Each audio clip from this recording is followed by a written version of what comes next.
A gente começa esta edição indo direto ao Congresso Nacional, de onde fala o repórter Pedro Moreira. Ele acompanha a sessão em que os deputados tentam chegar a um acordo sobre a PEC da transição. Boa noite, Pedro. Qual é a situação aí neste momento?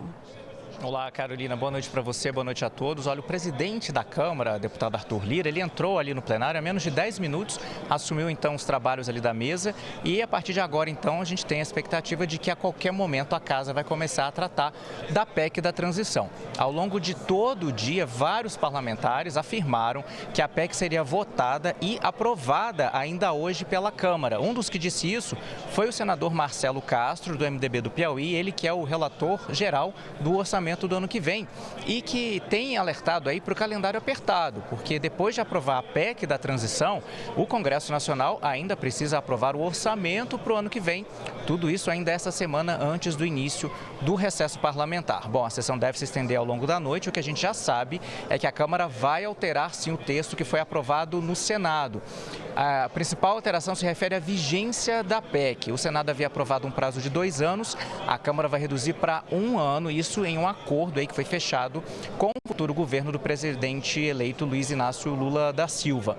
Os deputados também vão aproveitar a PEC para inserir uma outra alteração na Constituição, essa para aumentar o valor que os parlamentares podem indicar por meio das emendas impositivas ao orçamento, aquelas que o governo federal fica obrigado a liberar os recursos, a fazer o pagamento. Isso vai servir para legalizar os 19 bilhões de reais que compunham o chamado orçamento secreto, que foi considerado inconstitucional ontem pelo Supremo Tribunal Federal.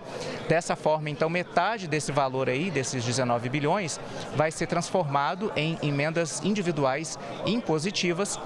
E a outra metade também, por um acordo firmado com a equipe de transição, vai ser indicada, o uso desse dinheiro vai ser indicado pelo futuro governo. Bom, a gente falando em transição, falando em PEC, hoje o dia aqui em Brasília foi bastante movimentado justamente em torno das articulações para a votação dessa matéria e é isso que a gente acompanha agora na reportagem.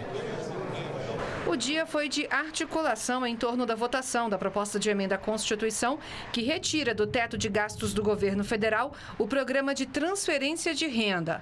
O futuro ministro da Fazenda, Fernando Haddad, se reuniu com o presidente da Câmara dos Deputados, Arthur Lira, e líderes de partidos. Qual é o texto? Vai ser fruto de muita conversa. O importante pode ser que seja de 1 ano, né? Mas tem que dar governabilidade. Para aprovar a PEC da transição, são necessários 308 votos, ou seja, 3/5 dos 513 deputados, em 2 turnos de votação. O texto, aprovado há 2 semanas pelos senadores, prevê que os recursos do futuro Bolsa Família fiquem fora do teto de gastos por 2 anos, abrindo 145 bilhões de reais no orçamento público para o pagamento dos R$ 600, mais R$ 150 por criança até 6 anos de idade.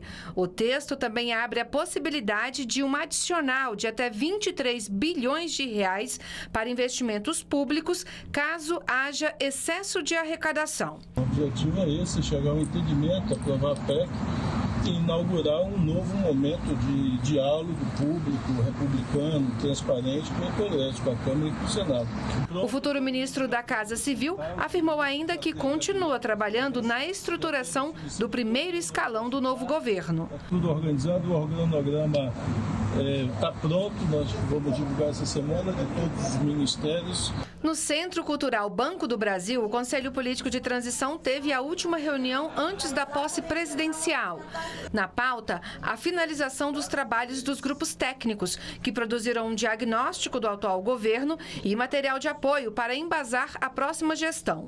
O vice-presidente eleito e coordenador da transição, Geraldo Alckmin, deve entregar o relatório final dos GTs ao presidente eleito Lula ainda esta semana. E em uma rede social, o presidente eleito Luiz Inácio Lula da Silva afirmou ter conversado nesta terça-feira com Vladimir Putin.